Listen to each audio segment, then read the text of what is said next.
मैं doctor Agamya Saxena, interventional radiologist Bhopal से आपका स्वागत करता हूं मेरे इस नए वीडियो में। दोस्तों, जीवन में कई लोग हमें कई तरह के घाव दे जाते हैं और वो घाव कभी कभी पूरी तरह भर भी नहीं पाते हैं।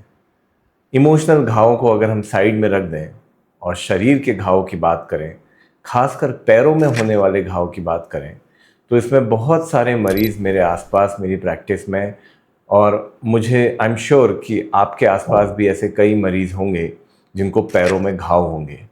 तो आइए इस छोटे से वीडियो में हम जानकारी लेते हैं कि पैरों के घाव आखिर क्या होते हैं और वो क्यों होते हैं, तरह तरह के घाव के कारणों में क्या अंतर होता है और इन घावों में हमें क्या करना चाहिए और क्या बिल्कुल नहीं करना चाहिए।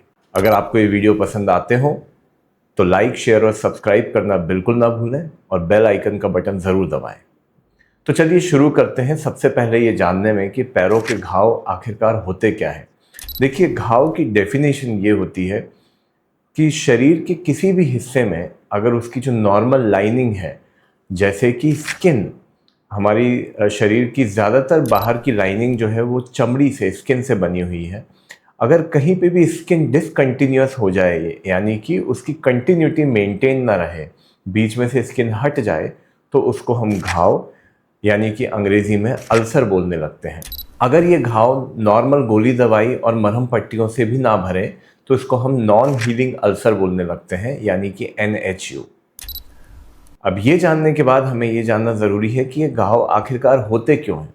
देखिए, पैरों के घाव कई कारणों से हो सकते हैं, जैसे कि पैरों की नर्व्स यानी कि तंत्रिकाओं का खराब हो जाना, जिसको हम पेरिफेरल न्यूरोपैथी भी बोलते हैं। दूसरा एक कारण है पेरिफेरल आर्टीरियोपैथी, मतलब पैरों की खून की ब्लड सप्लाई का किसी भी कारणवश रुक जाना या उसमें कमी आ जाना। कई तरह के इन्फेक्शंस और चोट के बाद भी पैरों में घाव बन सकते हैं। लेकिन जो सबसे कॉमन कारण है, सबसे ज़्यादा इग्नोर्ड कारण है, वो है वेरिकोज वेन्स, यानी कि क्रॉनिक वीनस इनसफिशिएंसी। इनफैक्ट एक स्टडी में यह पाया गया कि पैरों के घाव के 80 से 90% केसेस जो हैं वो वेरिकोज वेन्स की वजह से होते हैं। और सबसे दुखद बात यह है कि इनमें से ज़्यादातर मरीजों को कई महीनों से लेकर कई सालों तक ये पता भी नहीं चल पाता है कि उन्हें आखिरकार ये घाव क्यों है। वो अपने आसपास के किसी लोकल डॉक्टर के पास जाते हैं और उसकी मरहम पट्टी कराने में लग जाते हैं। अक्सर कई वर्ष, कई महीने बीत जाते हैं और उनके घाव बीच बीच में थोड़े बहुत ठीक भी हो जाते हैं, तो उन्हें लगता है कि ज़रूर ये चीज़ कारगर है, लेकिन वो घाव फिर लौट के आ जाते हैं और फिर वो सोचते हैं कि चलो, मुझे ऐसा लगता है कि अब इसका कोई इलाज संभव ही नहीं है और पट्टी ही कराते रहें। लेकिन इस वीडियो के माध्यम से मैं आपको बताना चाहता हूँ कि आपको ये घाव बिल्कुल भी नज़रअंदाज नहीं करना चाहिए। तो जो दो सबसे ख़तरनाक कारण हैं और सबसे कॉमन कारण भी हैं पैरों में घाव बनने के, वो है वेरिकोज वेन्स और आर्टीरियल डिसीज़, यानी कि पेरिफेरल आर्टीरियल डिसीज़, जिसके फलस्वरूप मरीज़ को पैर में गैंग्रीन भी हो सकता है और पैर काटने की नौबत भी आ सकती है। तो कैसे पहचानें कि आपके पैरों का घाव जो है वो वेरिकोज वेन्स की वजह से है या ब्लड सप्लाई कम होने की वजह से, यानी कि पेरिफेरल आर्टीरियल डिसीज़ की वजह से है। तो ध्यान रखिएगा कि ज़्यादातर वेरिकोज वेन्स के घाव जो होते हैं वो एड़ी के ऊपर के हिस्से में होते हैं, एंकल के ऊपर होते हैं, एंकल के नीचे यानी कि पंजे में, फुट में नहीं होते हैं। अपवाद ज़रूर हो सकते हैं, लेकिन इन जनरल ये घाव एड़ी के ऊपर, टखने के नीचे के हिस्से में ज़्यादा पाए जाते हैं। वहीं आर्टीरियल अल्सर्स यानी कि ब्लड सप्लाई कम होने की वजह से जो घाव बनते हैं वो पंजे पर, पंजे की उंगलियों के बीच, एड़ी के नीचे और हमारे फुट के ऊपर के हिस्से में सबसे कॉमनली होते हैं। जब ब्लड सप्लाई कम होती है तो आप खुद समझ सकते हैं कि इन घाव का जो बेस है या ये घाव का जो कलर है वो पेल येलो या वाइट कलर का होता है, सफ़ेद कलर का या फिर हल्के पीले रंग का, खासकर तब जब उसमें मवाद पड़ने लगे। क्यों? क्योंकि ब्लड सप्लाई तो आ ही नहीं रही है, तो खून के अभाव में इनका कलर जो है वो पेल हो जाता है, यानी कि एकदम हल्का हो जाता है। वहीं वेरिकोज वेन्स का घाव आखिर बना ही इसलिए है कि वहाँ पर अत्यधिक मात्रा में खून इकट्ठा हो रहा है, यानी कि पेरिफेरल आर्टरी डिसीज के ठीक उल्टा काम यहाँ वेरिकोज वेन्स में हो रहा है। तो वेरिकोज वेन्स के घाव जो हैं वो अक्सर लाल कलर के होते हैं, क्योंकि खून की इनफ्लो में कोई कमी नहीं है, यहाँ खून की सप्लाई में कोई कमी नहीं है। प्रॉब्लम यह है कि खून ड्रेन नहीं हो पा रहा है, खून वहाँ से निकल नहीं पा रहा है। इस वजह से वेरिकोज वेन्स के घाव जो हैं उनका बेस अक्सर लाल कलर का होता है, और इन घावों की मार्जिन्स जो हैं वो आड़ी तिरछी होती हैं।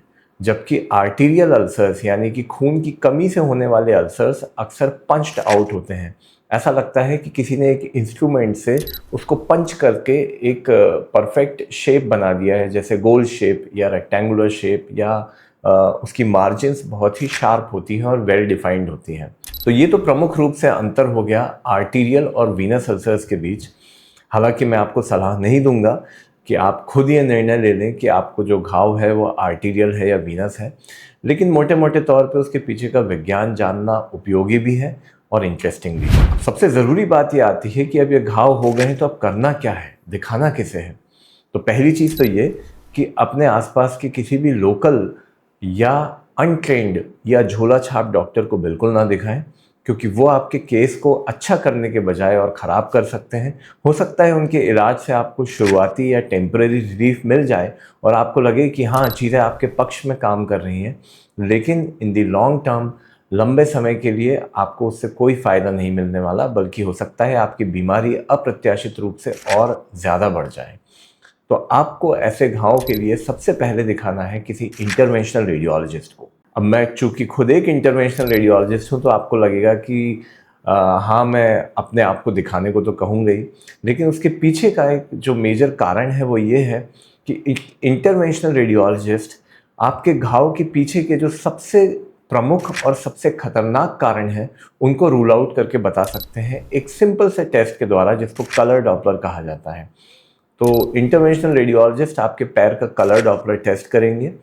वो ये देखेंगे कि क्या आपकी ब्लड सप्लाई में कोई कमी है, और अगर ब्लड सप्लाई प्रचुर मात्रा में आ रही है तो क्या आपके वीनस ड्रेनेज में, यानी कि जो वेन्स का खून है उसको ऊपर जाने में कोई दिक्कत है, जिसको साधारण भाषा में हम वेरिकोज वेन्स कहते हैं। तो दो प्रमुख बीमारियां जो कि पेरिफेरल आर्टरी डिसीज और वेरिकोज वेन्स हैं, इन दोनों को पहचानने में इंटरवेंशनल रेडियोलॉजिस्ट आपकी सीधे सीधे मदद कर सकते हैं।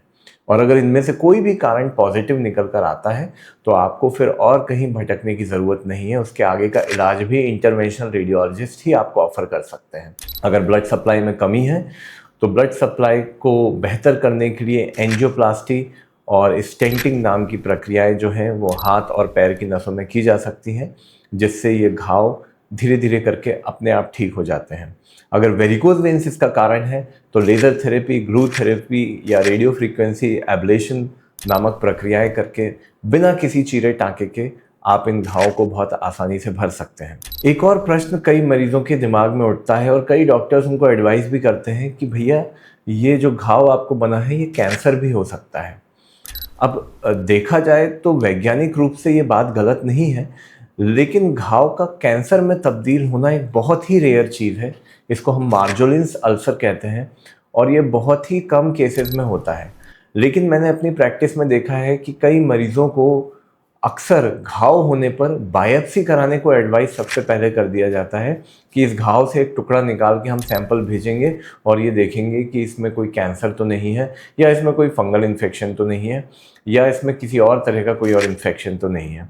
पर हम ये भूल जाते हैं कि इन घावों का सबसे कॉमन कारण तो वेरिकोज वेन्स है। जैसा कि मैंने आपको वीडियो की शुरुआत में बताया कि 80 से 90% केसेस वेरिकोज वेन्स की वजह से होते हैं। तो बेवजह बायोप्सी कराने की प्रथा को हमें अवॉइड करना चाहिए और हमें सबसे पहले इंटरवेंशनल रेडियोलॉजिस्ट से ही सलाह लेनी चाहिए। अगर आर्टीरियल और वीनस प्रॉब्लम नहीं है तो कुछ विशिष्ट केसेस में हमको बायोप्सी कराने की ज़रूरत भी पड़ सकती है। रही बात ड्रेसिंग की, तो कई मरीज़ मुझसे पूछते हैं कि साहब, घाव को खुला रखना चाहिए या बंद रखना चाहिए। तो उसका सीधा सीधा जवाब ये है कि ज़्यादातर वेरिकोज वेन्स और आर्टीरियल अल्सर्स को हमको ड्रेसिंग करके ही रखना चाहिए, ढक के ही रखना चाहिए। इससे बाहर की एटमॉस्फेयर में जो मॉइस्चर है, जो दूसरे बैक्टीरिया हैं, फंगस है, जिनके प्रति एक्सपोजर हो सकता है इन घावों को, जो धूल है, डस्ट है, उससे एक्सपोजर हो सकता है और ये घाव और ख़राब हो सकते हैं, उससे भी बचाव हमें होने को मिलता है। एक और चीज़ जो कई मरीज़ करते रहते हैं या उनको एडवाइस कर दी जाती है कि आप एंटीबायोटिक खाते रहिए। कई मरीज़ मैंने देखा है कि कई हफ्तों तक, महीनों तक घाव को भरने के लिए मुंह के रास्ते एंटीबायोटिक्स खाते रहते हैं, जिससे उनको कोई ख़ास लाभ मिलता नहीं है। और कैसे मिलेगा? जब भी हम कोई गोली मुंह के रास्ते से लेते हैं तो उसका एक अंश मात्र, मुश्किल से 1 से 2% एंटीबायोटिक तो उस घाव तक पहुंच पाता है। और अगर उधर की ब्लड सप्लाई कम हो तो एंटीबायोटिक भी वहां तक कम से कम पहुंच पाएगा, क्योंकि एंटीबायोटिक भी ब्लड के थ्रू ही पहुंचता है। पर जब ब्लड सप्लाई ही नहीं पहुंच रही है तो एंटीबायोटिक भी कैसे पहुंचेगा? इसलिए बेहतर यह है कि आप जो ड्रेसिंग यूज़ कर रहे हैं उसमें कोई एंटीबायोटिक हो तो वो आपकी ज़्यादा हेल्प करेगा और वो डायरेक्टली आपके घाव पे एक्शन करेगा, क्योंकि ड्रेसिंग जो है आपके घाव पे चिपकती है, ना कि आपको मुंह के रास्ते या फिर आपकी खून की नसों के रास्ते दी जाती है। ये जानना भी ज़रूरी है कि वीनस अल्सर्स जो हैं वो वेरिकोज वेन्स की वजह से हैं या डीवीटी की वजह से हैं, क्योंकि बहुत सारे मरीज़ लंबे समय से चली आ रही डीवीटी नाम की बीमारी के कारण घाव से ग्रसित हो जाते हैं और उनको कोई गलत सलाह भी दे देता है कि आप वेरिकोज वेन्स का ट्रीटमेंट कराएं, जिससे आपके घाव ठीक हो जाएंगे। ये ट्रीटमेंट कराने के बाद घाव ठीक भी नहीं होते हैं और फिर वो आश्चर्य करते हैं कि अरे ये बीमारी तो लगता है लाइलाज है, या फिर ये इलाज जो है इसी में कुछ गड़बड़ है। इसलिए मैं फिर कहना चाहूँगा कि इंटरवेंशनल रेडियोलॉजिस्ट को ज़रूर दिखाएं। अपना कलर डॉपलर टेस्ट हर उस मरीज़ को कराना चाहिए जिसके पैर में या हाथ में किसी भी किस्म का कोई घाव है, जिससे वैस्कुलर डिसीज़ की समस्या जल्द से जल्द पकड़ में आ सके। सबसे आखिरी में, अगर आपके पैर में घाव है और अभी अभी आपने इलाज कराया है या आप इलाज कराने का सोच रहे हैं, तो उस दौरान आपको क्या सावधानियां रखनी है ये भी जानना बहुत ज़रूरी है। देखिए, कई लोग इस बात से घबराते हैं कि घाव को गीला नहीं होने देना चाहिए।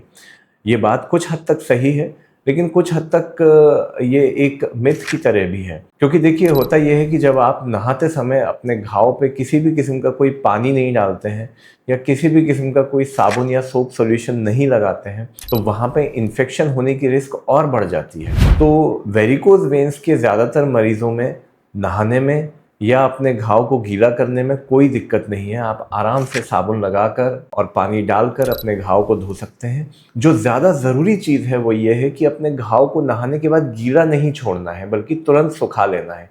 कई मरीज़ ये गलती करते हैं कि घाव को गीला ही छोड़ देते हैं, उसको सुखाते नहीं हैं और उसके ऊपर सीधे ड्रेसिंग लगा लेते हैं, जिससे घाव में इन्फेक्शन होने की संभावना बढ़ जाती है।